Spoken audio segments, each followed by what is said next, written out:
usai menggelar pertemuan dengan Duta Besar Uni Emirat Arab untuk Indonesia, Abdullah Salem Al-Daheri. Menurut Edi, Uni Emirat Arab terus menunjukkan komitmen kuat dalam mendukung pengembangan energi bersih di Indonesia.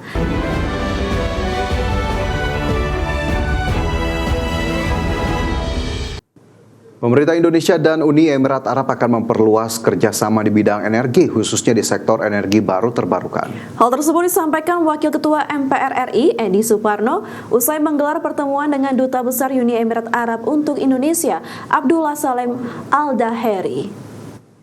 Menurut Edi, Uni Emirat Arab terus menunjukkan komitmen kuat dalam mendukung pengembangan energi bersih di Indonesia. Salah satu bentuk konkret kerjasama tersebut yakni proyek pembangkit listrik tenaga surya terapung di Cirata, Jawa Barat. Proyek ini rencananya akan terus diperluas dan diproyeksikan menjadi PLTS terapung terbesar di dunia. Rencana perluasan investasi tersebut sejalan dengan upaya pemerintah dalam mempercepat transisi energi. Pemerintah bahkan menargetkan pengembangan kapasitas pembangkit listrik tenaga surya hingga 100 gigawatt di berbagai wilayah Indonesia. Membahas berbagai kegiatan dan kerjasama ekonomi di antara kedua negara, termasuk pengembangan energi terbarukan. Sebagaimana diketahui, unit usahanya Masdar mengembangkan PLT Surya di Cirata 145 MW dan ini akan dikembangkan lagi, lebih lanjut lagi. Selanjutnya pemirsa, biaya penerbangan haji tahun 2026 dipastikan mengalami kenaikan dari 6,69 triliun rupiah menjadi 8,46 triliun rupiah. Pemerintah memastikan kenaikan biaya penerbangan haji tidak akan dibebankan kepada jemaah.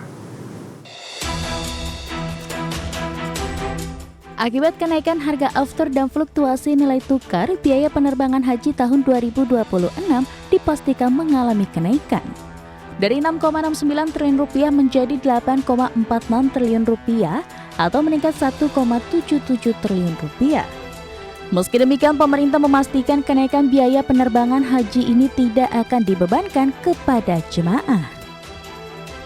Menurut Menteri Haji dan Umroh Muhammad Irfan Yusuf, pemerintah berencana mengalihkan lonjakan biaya penerbangan haji ke APBN. Presiden juga dipastikan sudah menyetujui penggunaan APBN atas alasan keadaan luar biasa atau force majeure. Selain itu, pemerintah juga telah menyiapkan sejumlah alternatif untuk mengatasi lonjakan biaya penerbangan haji. Tambahan biaya yang diperlukan untuk kedua penerbangan ini hampir sekitar 1,77 triliun. Ya, karena kita juga agak kelabakan ini, kami lapor kepada Presiden mengatakan apapun yang terjadi, penambahan ini jangan dibebankan kepada jamaah. Langkah pemerintah yang tidak menaikkan biaya haji untuk memastikan keberlanjutan layanan haji yang aman, nyaman, dan terjangkau. Kebijakan ini juga melindungi calon jemaah haji dari fluktuasi biaya akibat dinamika geopolitik global. Dari Jakarta, Tim Liputan IDX Channel.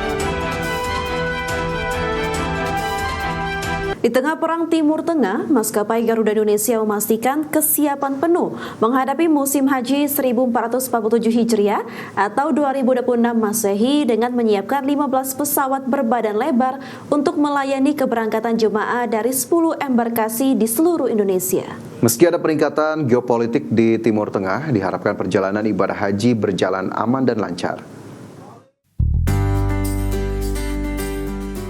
Maskapai plat merah Garuda Indonesia menyiapkan 15 armada berbadan lebar dengan jenis Boeing 777 sebanyak 6 unit dan Airbus A330 sebanyak 9 unit yang nantinya mengangkut 102.000 jemaah haji. Maskapai juga menyiapkan 300 kursi roda untuk membantu jemaah di seluruh embarkasi, mengingat sebanyak 60% jemaah berusia lanjut. Nantinya para lansia akan ditempatkan di kelas bisnis agar lebih nyaman selama penerbangan. Selain itu, Garuda Indonesia juga menyiapkan 300 pilot dan 700 kru kabin dengan target ketepatan waktu atau on-time performance di atas 90%. Garuda Indonesia juga menyiapkan makanan berat selama penerbangan, baik saat keberangkatan maupun kepulangan dengan pilihan menu ikan dan daging. Dengan berbagai persiapan ini, Garuda Indonesia optimistis dapat memberikan pelayanan terbaik bagi jemaah haji Indonesia serta menjamin perjalanan yang aman dan nyaman menuju tanah suci. 15 pesawat kita siapkan dengan 10 embarkasi. Dan tahun ini adalah suatu kebahagiaan bagi kita semua, khususnya Garuda Indonesia, bahwa jemaah haji pada tahun ini 2026 ini seluruhnya dilaksanakan oleh PT Garuda Indonesia. Adapun 10 embarkasi yang dilayani maskapai Garuda Indonesia diantaranya Jakarta, Banda Aceh, Medan, Padang, Solo, Yogyakarta, Balikpapan, Banjarmasin, Ujung Pandang, dan Lombok.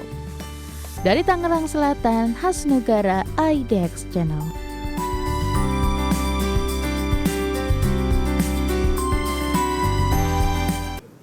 Ya, sementara itu pemerintah Amerika Serikat kembali menegaskan ancaman bagi negara yang masih mengimpor minyak mentah dari Iran. Amerika Serikat juga akan menjatuhkan sanksi terhadap negara yang memiliki aliran dana dari Iran.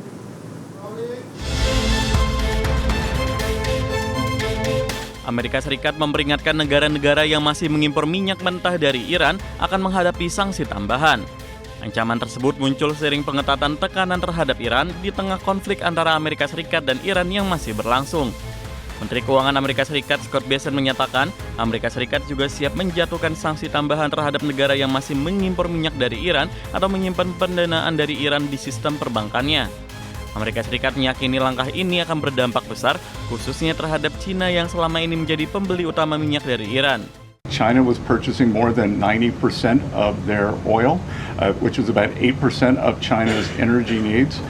We believe this blockade in the Straits, there will be a pause of Chinese buying, but I will tell you that 2 Chinese banks received letters from the U.S. Treasury. I'm not going to identify the banks, but we told them that if we can prove that there is Iranian money flowing through your accounts, then we are willing to put on secondary sanctions. Blokade Amerika Serikat terhadap perairan Iran mulai diberlakukan pada awal pekan ini atau bertepatan dengan pekan ke-7 meningkatnya konflik antara Amerika Serikat dan Iran. Negeri Paman Sam itu mengklaim blokade ini telah menghentikan sepenuhnya aktivitas pelayaran di Selat Hormuz. Sebelumnya, Amerika Serikat sempat memberikan relaksasi sanksi selama 30 hari pada 20 Maret lalu yang memungkinkan sekitar 140 juta barel minyak Iran masuk ke pasar global guna meredakan tekanan pasokan energi. Namun kebijakan tersebut dipastikan tidak akan diperpanjang setelah berakhir pada 19 April mendatang. Sebagai sumber IDX Channel. Di sela-sela konferensi internasional dalam memperingati 3 tahun pecahnya Perang Sudan, pemerintah Jerman akan mengalokasikan bantuan kemanusiaan senilai 212 juta euro atau sekitar 4,2 triliun rupiah untuk Sudan dan negara tetangganya. Insentif ini bertujuan untuk mendorong gencatan senjata segera serta memobilisasi dukungan tambahan bagi penduduk Sudan yang terdampak perang. Sebelumnya, Kementerian Kerjasama Ekonomi dan Pembangunan Jerman menyatakan akan memberikan bantuan tambahan untuk kemanusiaan kepada Sudan senilai 20 juta euro atau setara 404 miliar rupiah di tahun 2026. Dukungan anggaran tersebut akan diprioritaskan bagi perempuan dan anak-anak yang menjadi korban paling menderita akibat perang. Seperti diketahui, sejak 15 April 2023, pertempuran sengit telah berlangsung di Sudan antara pasukan pendukung cepat atau RSF dan angkatan militer setempat. Bahkan, Komite Palang Merah Internasional telah menekankan bahwa pertempuran yang terus berlanjut dapat menyebabkan wabah penyakit dan keruntuhan fatal terhadap sistem perawatan kesehatan negara tersebut.